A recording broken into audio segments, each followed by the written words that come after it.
Assalamualaikum warahmatullahi wabarakatuh. Kami dari kelompok 3 yang beranggotakan Rizky Awalia, Syakila Sani Syamnanda Auliaka, dan Hairul Fikri. Halogen, rangkaian kimia. Apa itu halogen?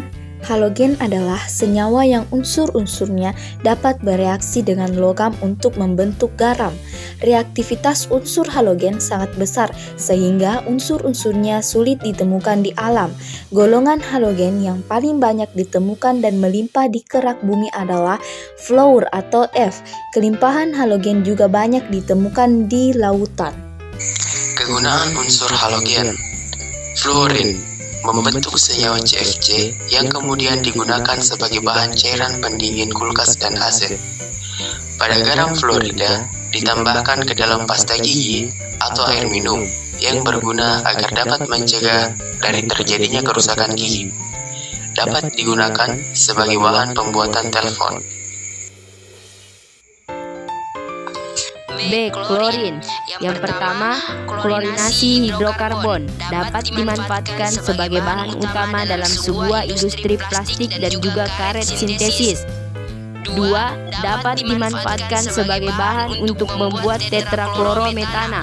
3. Dapat dimanfaatkan dalam membuat etil klorida yang biasanya dipakai dalam pembuatan tetraetileat, yakni merupakan bahan adiktif yang terkandung pada bensin.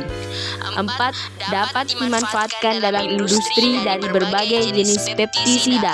5. Dimanfaatkan sebagai bahan desinfektan yang biasanya dicampurkan ke dalam air minum dan kolam renang. Yang keenam, dapat dimanfaatkan sebagai bahan pemutih di dalam industri pulp atau digunakan sebagai bahan baku dalam pembuatan kertas dan tekstil. Yang ketujuh, gas klorin bisa dimanfaatkan atau digunakan untuk dijadikan sebagai sebuah zat oksidator dalam pembuatan bromin. C. Bromin. Yang pertama dapat digunakan dalam pembuatan etil bromida atau J2H4Br2, yakni merupakan suatu zat yang biasanya kerang dicampurkan ke dalam bensin bertimbal, yang mana hal tersebut berfungsi untuk mengikat timbal sehingga membuatnya tidak melekat pada bagian silinder atau piston kendaraan.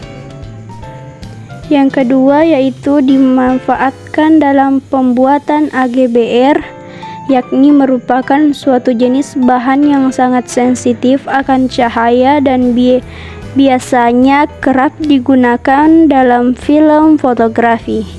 Yang ketiga dapat dimanfaatkan dalam pembentukan senyawa organik seperti misalnya zat warna dan pestisida. D. Iodin atau I sering dimanfaatkan untuk dijadikan sebagai bahan campuran dari obat luka. Larutan iodin yang biasanya dikenal dengan sebutan iodium tincture dimanfaatkan sebagai bahan dalam pembentukan perak iodida atau AgL. Dapat dimanfaatkan dalam melakukan uji coba adanya amilum dalam tepung tapioka. E. Astatin atau AT. Beberapa peneliti berpikir bahwa astatin akan berperilaku seperti yodium. Jika demikian, dapat digunakan untuk mengobati penyakit tiroid tertentu seperti kanker tiroid. Ketika tertelan astatin akan menuju ke tiroid. Di sana radiasi yang dihasilkannya akan membunuh sel-sel kanker di kelenjar. Tetapi tidak ada kegunaan komersial yang diketahui untuk senyawa astatin.